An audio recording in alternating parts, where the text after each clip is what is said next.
it was like February show, and I acquired this property, and we waited, and I had to wait for the renovations on it because there's quite a bit of renovations happening, and it was just released for renovations before. And right now, so I'm kind of looking at this. I couldn't put the money together to do both of them in a cash situation, but at a 6.125, I did get that. But now I'm looking at the next property.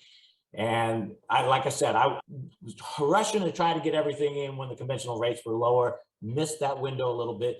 But now I'm in a unique situation where short-term rates are actually below mortgage rates. I can literally borrow from my credit cards cheaper than I get a mortgage.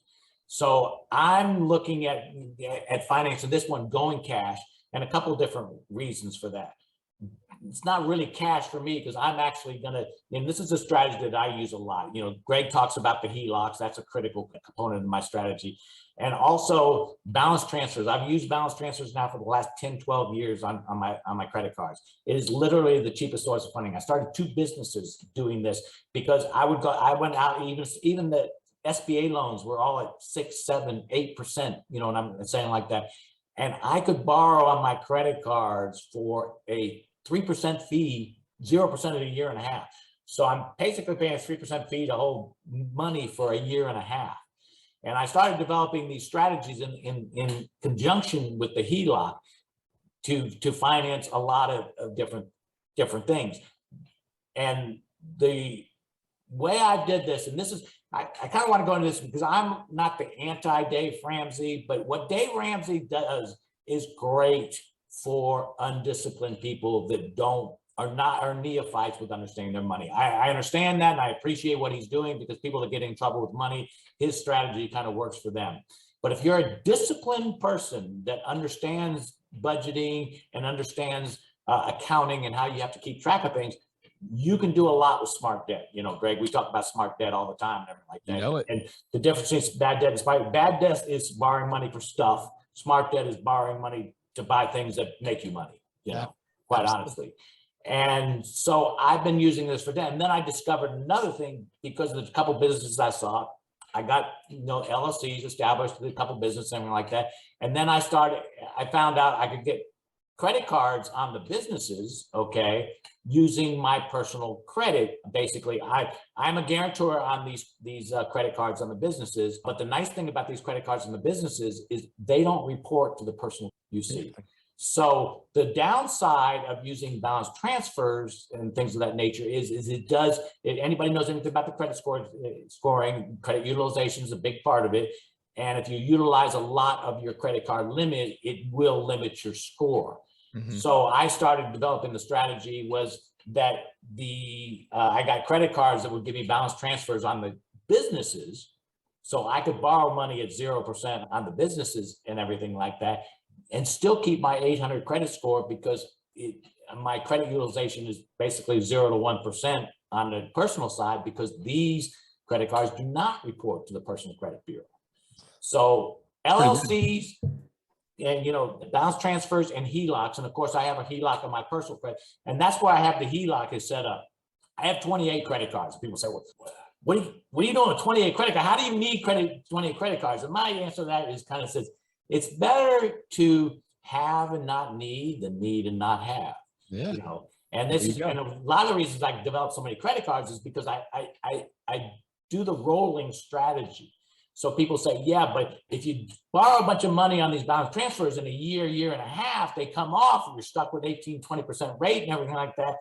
And then you can get into real trouble. Very valid point.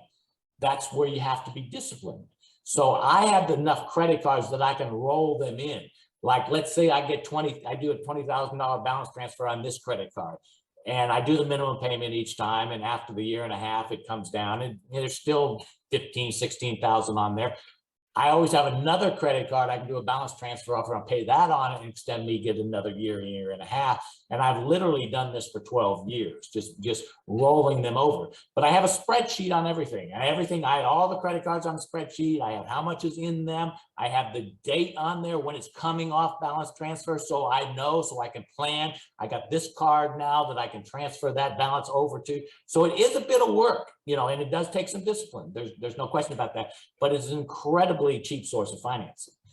And like I said, for this property that I'm doing now, you know, and Teresa's still trying to get me to, you know, to do the financing. I understand that because she makes some money off of that. But the fact of the matter is I can literally, and like on my Discover card, they'll give me a personal loan right now, $35,000 at 5.9%.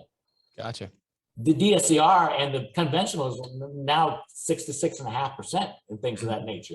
Mm-hmm. So my plan is to try to amass the money from these cheaper sources and everything like that, pay cash for it. And another nice thing about paying cash, I already talked to Tara and McKillop, is my closing cost will be about $1,500 on the cash. It'll be almost $9,000 on the DSCR, because the DSCR, you pay a lot more closing costs and like that. So I'm saving $7,500 right there. Plus, I'm fortunate I have the free cash flow each month that I can handle all this, that I don't, that it doesn't get me into trouble in that. And I can sit for 6 months. 6 months, we'll see what happens. A year, let's see what happens. You know, if conventional rates go down, they're back in the 4s again, I would consider refinancing and taking some more money out, buy more houses, of course, kind of scenario and everything like that. And meanwhile, if it doesn't, and I have to transfer these over to another credit card, I've got that in place. You know, so I've got a lot of different, depending upon what happens in the next 6 months, I've got a lot of different avenues that I can go to keep this whole thing going, you know. All right, time out. Okay. I'm out on the engineer off here. Okay. Greg, explain this to me like a baby. I'm so confused. Like, that was a lot. This is a really advanced strategy. It is one that I have used as well, and I'll walk you through how I do it. Slightly different than what Drew's doing, but you know, right now Drew is looking at his ability to secure a mortgage when he buys a rental property, and let's just call it it was roughly a 6% interest rate is what he could be securing the mortgage for the most recent property. So the cost of his debt is 6%. All right. Now, what Drew is also able to do is to use his credit. And when you go out and you have a credit card, right, what is not always known, but what is possible many times is for you to get what they call a balance, where they will give you a certain amount of the credit available to you. So if you have a very high credit limit, they will say, listen, Pablo, instead of you buying that property, or Drew, instead of you buying that property using 6% debt for your mortgage, you might just go and do this balance transfer where the credit card company actually basically gives you a check, and it's a very low introductory rate. It's 0%, especially that's the one that Drew's talking about. It's been 0% for the ones that I've been using. But what they do is they charge a 3% fee to be able to access the money. And the other thing is that they give you a very short timeline to pay it back. So it's generally about 1.5 years. Those are the ones that I've used, and Drew, it's the same for you, right? Yes. 0%. That's typical. Anywhere from typically, sometimes there's as low as a year, but most of them are 13 to 17, 18 months in that range. Yeah. There you go. So what Drew's looking at, he's like, well, I can get a loan for, and let's just assume that he's putting 20% down. So a loan for 80% of the purchase price and pay 6% interest on that money. Or just to compare apples to apples, let's say he could get that same amount that he would borrow at 6%. He could now borrow it for a year at 3%. Okay.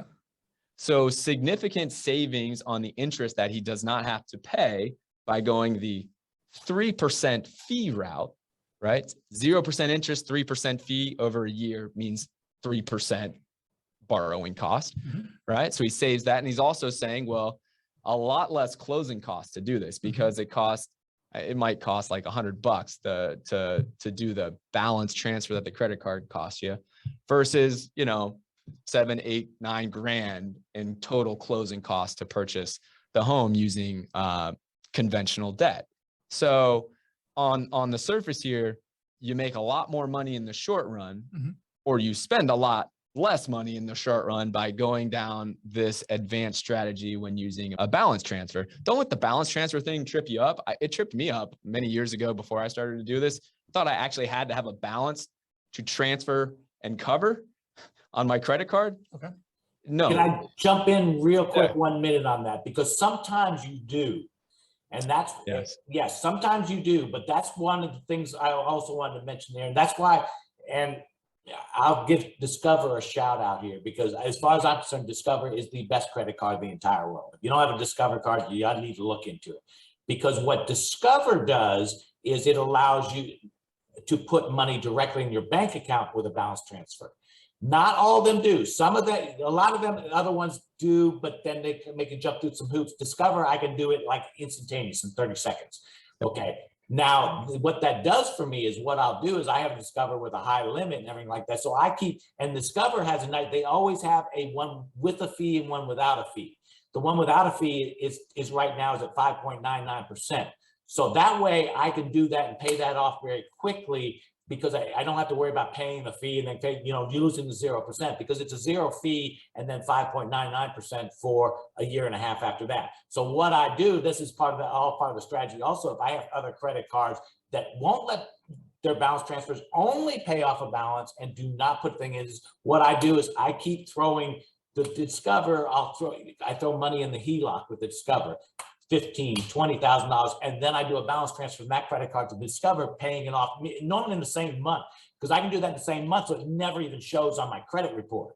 You see what I'm saying? So that's taken it to a whole nother level. No wonder you're the ringmaster. You're the ringmaster of balance transfers and credit card debt. So tell me why it's another level, GC. Well, just the orchestration of everything he's doing. Let me talk about the simplest approach here, right? So we talked about how if Drew is buying this property, he could pay 6% interest on his money to borrow it. Or now, if he used a balance transfer, he could in essence pay 3% for the first year. Okay. Let's call it, just to keep it simple.